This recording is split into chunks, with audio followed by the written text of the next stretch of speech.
Welcome. Today I hope to experience my first total solar eclipse. Despite having had the privilege of witnessing several partial eclipses over the years, I have never seen a total eclipse. I have some prep work in front of me to make this happen, as Ottawa is just outside of the totality path. So, let's get started.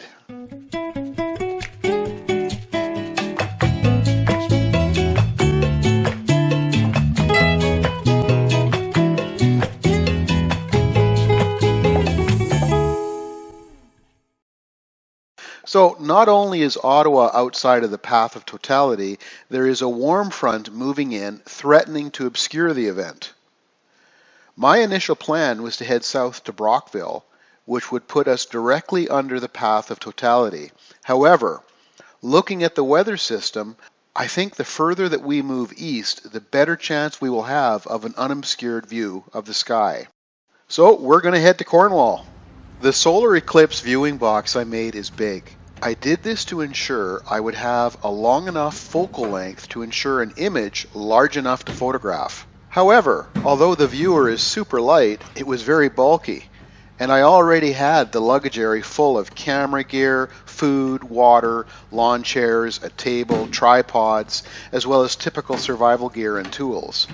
So I removed the right seat cushions and seat belted the viewing box in right beside me. We have about just a guess, a 30-minute flight, and we'll touch base en route.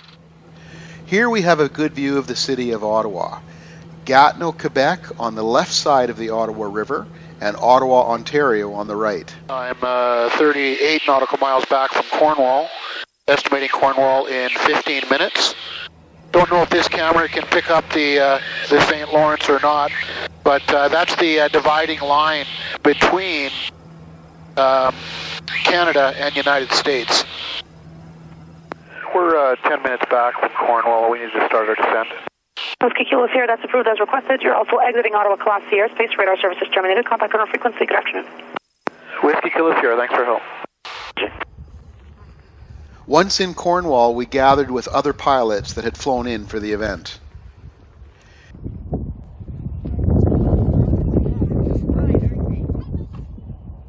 Here's a picture of Marianne using my solar eclipse viewing box. The viewing box was a great way to photograph the progress without looking directly at the sun. Okay, it took me long enough, but I finally figured out how to film this. What's the trick? You need to do video, so the iPhone doesn't artificially add light. iPhones always want to maintain a certain brightness, I guess the word would be. Yeah.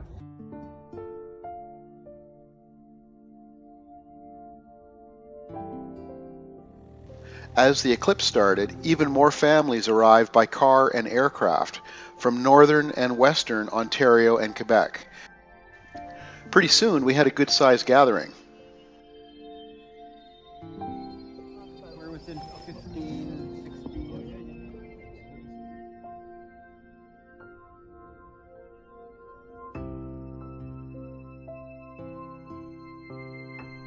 It's dropped like 5 or 6 degrees. Holy crow. It is cold. Oh, come on, you guys. It is not. Hey, this is getting seriously dark. This is getting dark. Don't look at the gun, you guys can. It's still very much there. Guys, I can see craters on the moon. Oh yeah, exactly. Yes. Yeah, that's why the ring looks uneven.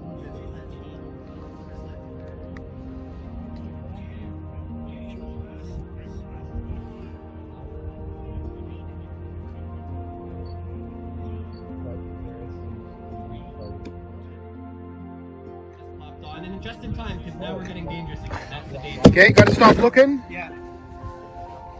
No longer safe. Look at the shadows coming back. The total eclipse lasted just less than 3 minutes. This was my first solar eclipse. As the moon gradually obscured the sun, the air grew cooler, and the familiar sights and sounds of day began to fade into the background, replaced by a primal stillness that seemed to envelop everything around us. If ever afforded the chance in one's lifetime to witness a total eclipse, seize it. Pause whatever you're engaged in, travel if necessary, and immerse yourself in the moment. It is truly amazing.